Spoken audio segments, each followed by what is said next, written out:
இந்த படத்தோட ஸ்டார்டிங் சீன்ல ஒரு 40 வயசுக்கு மேல இருக்கிற ஒருத்தவங்க அவங்களோட லவர் கூட ரூமுக்குள்ள ரொமான்ஸ் பண்ணிக்கிட்டு இருக்காங்க. அந்த சமயம் பார்த்து உள்ள ஒரு லேடி வரா.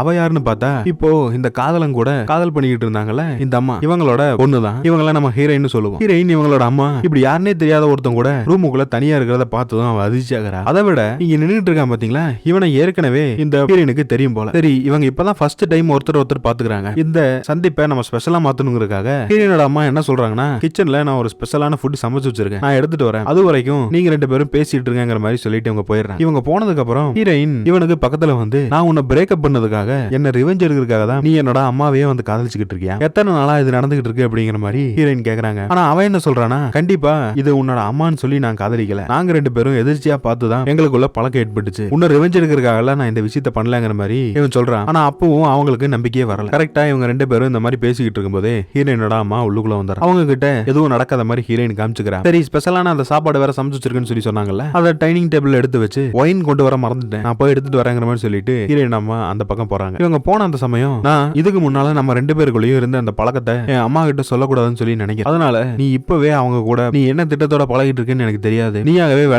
விலகிக்கிறது தான் நல்லதுங்கிற மாதிரி ஹீரோயின் இவனுக்கு ஒரு வார்னிங் கொடுத்துட்டு இருக்காங்க. இவனோட கையை ஹீரோயின் பிடிச்சிருப்பான். அந்த சமயம் அவனோட கையில ஒரு காஸ்ட்லியான வாட்ச் இருக்கும். அந்த வாட்ச் ரொம்ப நல்லா இருக்குல்ல அப்படிங்கிற மாதிரி ஹீரோயினோட அம்மா கேக்குறாங்க. ஆமா அப்படிங்கிற மாதிரி இவன் சொல்றான். அது நான் தான் இவனுக்கு பிரசன்டா கொடுத்தேன், அதுவும் காதல் பரிசா அப்படிங்கிற மாதிரி சொல்ல, அவ்வளவுதான் ஹீரோயினுக்கு சரியான கோவம் வந்துடுது. ஒருவேளை இவன் ஹீரோயினோட அம்மா கிட்ட இருக்க அந்த பணத்துக்காக தான் பழகிட்டு இருக்குமானோங்கிற மாதிரி இவங்க நினைக்கிறாங்க. நீங்க இவ்வளவு எக்ஸ்பென்சிவான கிஃப்ட் கொடுத்துருக்கீங்களா அப்படின்னா இவனும் உங்களுக்கு ஏதாவது ஒரு கிஃப்ட் கொடுத்துருக்கணும்ல, அப்படி இவன் என்ன கொடுத்தான் அப்படிங்கிற மாதிரி ஹீரோயின் அவங்க அம்மா கிட்ட கேட்க, அவனும் எனக்கு ஒரு கிஃப்ட் கொடுத்துருக்கான்னு சொல்லி ஒரு பொருள் எடுத்து காமிக்கிறாங்க. அது என்னன்னு பார்த்தா, இப்போ சின்ன குழந்தைங்க எல்லாம் பிறந்தா அவங்களோட கைரேகைய ஒரு அச்சுல ஊத்தி ஒரு நினைவா இருக்கட்டும்னு சொல்லி சில மாதிரி ரெடி பண்ணுவாங்கல்ல, அந்த மாதிரி இவங்க ரெண்டு பேரும் கையை பிடிச்சிட்டு இருக்க மாதிரி ஒரு கிஃப்ட் ஒண்ணு இவன் அவனோட கையாலேயே ரெடி பண்ணி இவங்களுக்கு கொடுத்ததா இவங்க அம்மா சொல்றாங்க. இதை பார்த்ததும் ஹீரோயின் என்ன நினைக்கிறானா, நீங்க அவனுக்கு இவ்வளவு காஸ்ட்லியான ஒரு பொருள் கொடுத்துருக்கீங்க, ஆனா அவன் உங்களுக்கு செலவே இல்லாம இந்த சிம்பிளான ஒரு பொருள் கொடுத்துருக்கான் பாருங்கன்னு சொல்லி ரொம்ப அவமானப்படுத்துற மாதிரி பேசுறான். இந்த அம்மாவும் அவங்களோட லவர் கிட்ட, என்னோட பொண்ணு சும்மா ஜோக்கா இப்படி பேசுறா, நீ இதை பெருசா எடுத்துக்க வேணா, ஃப்ரீயா விடுங்கிற மாதிரி சொல்றான். அப்போ ஹீரோயின் என்ன சொல்றானா,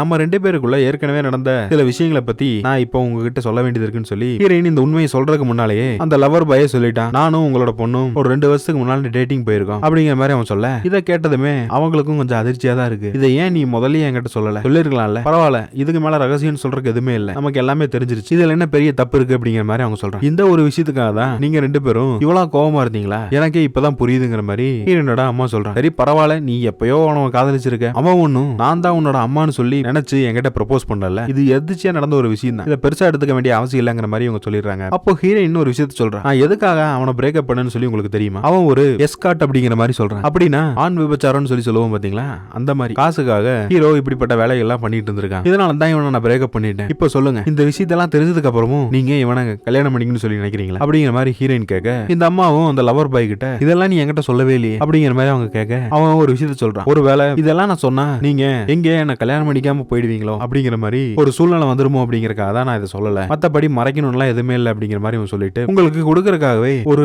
ஸ்பெஷலான ரிங் ஒன்று வாங்கி வச்சிருக்கேன், அதை கொடுத்து தான் ப்ரப்போஸ் பண்ணுங்கிற மாதிரி ஒரு பிளான் வச்சிருந்தேங்கிற மாதிரிலாம் ஹீரோ சொல்ல, இப்படிப்பட்ட விஷயத்தெல்லாம் கேட்டதுக்கு அப்புறம் இவங்களுக்கு எப்படி லவரை கழட்டி விட மனசு வரும். பரவாயில்ல, பாஸ்ட் இஸ் பாஸ்ட், முன்னால என்ன நடந்திருந்தாலும் எனக்கு அதை பத்தி கவலை இல்லை, இதுக்கப்புறம் நீ என் கூட ஒழுக்கமா இருந்தா போதுங்கிற மாதிரி இந்த அம்மா அந்த லவர் கிட்ட சொல்லிடுறாங்க. இதை பார்த்ததுமே பொண்ணுக்கு சரியான கோவம் வருது. நீங்க ரெண்டு பேரும் என்ன நினைச்சுக்கிட்டு இருக்கீங்க, உங்களோட வயசு என்ன, அவனோட வயசு என்ன, கிட்டத்தட்ட பார்த்தா உங்களை விட சின்ன பையனா தான் இருப்பான், நீங்க ரெண்டு பேரும் கல்யாணம் பண்ணிக்கிறது எந்த விதத்துல சரியா இருக்குங்கிற மாதிரிலாம் இந்த அம்மா கிட்ட கேட்க, அவங்க நீ என்ன நினைக்கிற, ஒரு வயசான பெண்மணி காதலிக்க தகுதி இல்லாதவன் நினைக்கிறியா, இல்ல அவங்களுக்குன்னு ஒரு வாழ்க்கை துணை தேவையில்லைங்கிற மாதிரி நினைக்கிறியாங்கிற மாதிரி சில கேள்விகள்லாம் கேட்க, இவங்க இப்படி பேசுறதெல்லாம் ஹீரோயினால பொறுத்துக்க முடியும். உடனே அவன் என்ன பண்றானா, இவன் ஒரு கிஃப்ட் ஒன்னு கொடுத்திருப்பான்ல இவங்க அம்மாக்கு, அந்த கிஃப்ட்டை தூக்கி கீழே போட்டு இவங்க உடைச்சிடறாங்க. இவன் எப்படிப்பட்ட தப்பானவன் சொல்லி கண்டிப்பா உங்களுக்கு நான் ப்ரூஃப் பண்ணுவேன், அப்போ நீங்களே வருத்தப்படுவீங்கிற மாதிரி சொல்லிட்டு ஹீரோயின் அங்க இருந்து வெளியே போயிரு. இவனை திருடுத்தனமா சீக்கிரட்டா இவங்க ஃபாலோ பண்ணிக்கிட்டு இருக்காங்க. ஒரு ஹோட்டல்ல ஹீரோ ஒரு வயசான அம்மா கூட நின்னு பேசிக்கிட்டு இருக்கான். பேசுறது மட்டும் இல்லாம அவன் கையில ஒரு ரிங் ஒன்னு வச்சு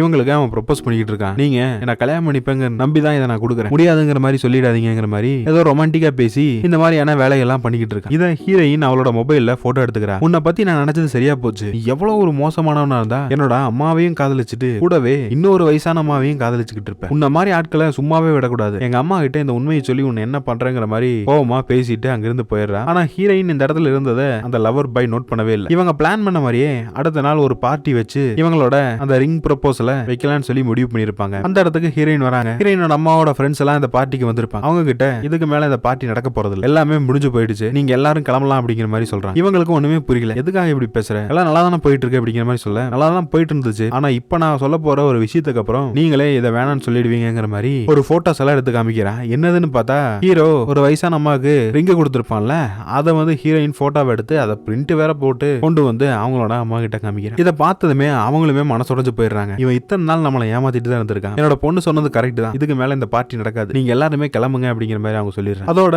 இல்லாம சில பல டாலர்ஸ் எல்லாம் எடுத்து இவனோட முகத்திலே விட்டிடுறாங்க. நீ 6 மாசம் என் கூட இருந்ததுக்கு சர்வீஸ் சார்ஜா இதை வச்சுக்கோ, இதுக்கு மேலயும் உன்னோட சர்வீஸ் எனக்கு தேவையில்ல, இதுவே நீ என்னோட முகத்துல முழிக்கிறது கடைசியா இருக்கட்டுங்கிற மாதிரி சொல்லிட்டு அந்த போட்டோ ப்ரூஃபையும் இவங்ககிட்டயே கொடுத்துட்டு அங்க இருந்து போயிடுறாங்க. அந்த சமயம் பார்த்து ஹீரோ வந்து ஒரு வயசான அம்மாக்கு அந்த ஹோட்டல்ல ப்ரொபோஸ் பண்ணிருப்பான்ல, அவங்களும் இந்த வீட்டுக்குள்ள வராங்க. அப்போ ஹீரோயின் என்ன சொல்றானா, உனக்கு என்ன தைரியம் இருந்தா நீ ஒருத்தவங்களை ப்ரொபோஸ் பண்ணி அவங்கள இந்த இடத்துக்கே கூட்டிட்டு வந்திருப்ப அப்படிங்கிற மாதிரி சொல்ல, அவங்க ஹீரோவோட அம்மா தான் அது, இவங்க நினைச்ச மாதிரி தப்பான ஆள்லாம் கிடையாது. அப்போ ஹீரோயின் என்ன கேக்குறானா, அம்மா கிட்ட எதுக்காக ஒரு பையன் அப்படி ப்ரொபோஸ் பண்ணணும் அப்படிங்கிற மாதிரி கேட்க, அவனோட வாழ்க்கையில நடந்த ஒரு நல்ல விஷயம் அவனுக்கு இப்ப கிடைச்சிருக்க இந்த காதல் தான், அதை விட்டு போயிடக்கூடாது, அதை எப்படி ப்ரொபோஸ் பண்ணா நல்லா இருக்கும் அப்படிங்கறதுக்காக ஒரு ரிகர்சலுக்காக தான் நாங்க அந்த மாதிரி ட்ரை பண்ணி பார்த்தோங்கிற மாதிரி சொல்ல, இப்பதான் ஹீரோயினுக்கு புரியுது இவங்க தப்பான முறையில இவங்கள ஜட்ஜ் பண்ணிட்டாங்க. சரி, இந்த பாயிண்ட விட்டு தள்ளுங்க, அப்படி பார்த்தா உங்க பையன் காசுக்காக கண்ட பொண்ணுங்க கூட எல்லாம் போயிட்டு இருந்தான்ல, அது எந்த விதத்தில் நியாயம், அதை நீங்க நியாயம் உங்களால சொல்ல முடியுமாங்கிற மாதிரி கேட்க, அப்பதான் இவங்க ஒரு விஷயத்த சொல்றாங்க. இந்த லவர் பாயோட அப்பா குணப்படுத்த முடியாத ஒரு நோயினால ஹாஸ்பிட்டல்ல அட்மிட் செய்யப்படுறாரு. அந்த சமயத்துல குறுகிய நேரத்துல இவங்களுக்கு நிறைய பணம் தேவைப்பட்டிருக்கு. அப்போ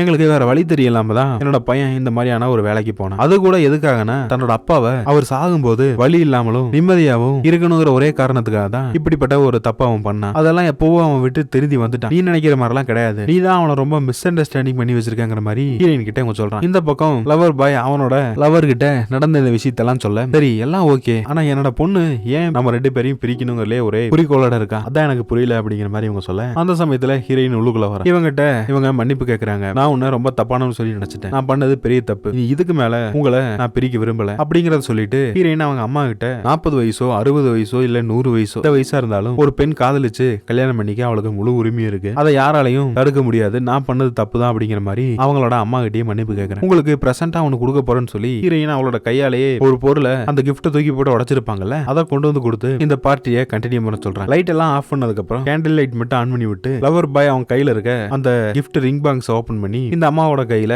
அந்த ப்ரொபோசல் ரிங்க போட்டு விடுறான். இப்படிப்பட்ட ஒரு ஹாப்பி எண்டிங்கோட இந்த ஷார்ட் பிலிம் முடியுது. இந்த வீடியோ யூடியூப்லயே இருக்குங்க, ட்ரமடைஸ் மீ அப்படிங்கிற சேனல்ல இருக்கு. இந்த ஷார்ட் பிலிமோட ஸ்டோரி பேர் வந்து my mom dates my ex அப்படிங்கறத டைட்டில். நீங்க அதை போட்டு சர்ச் பண்ணீங்கன்னா கிடைக்கும். தன்னோட பொண்ணு காதலிச்சு 2 வருஷத்துக்கு முன்னால பிரேக்கப் பண்ண ஒருத்தனை அம்மாகாரி கல்யாணம் பண்ணிக்கிட்டு சரியா தப்பா, இது கிட்டத்தட்ட பார்த்தா எனக்கு என்ன சொல்றேனே தெரியல. நீங்க என்ன நினைக்கிறீங்க அப்படிங்கறத மறக்காம கமெண்ட்ல சொல்லுங்க. மீண்டும் ஒரு வித்தியாசமான கதையோட சந்திப்போம். தேங்க்யூ.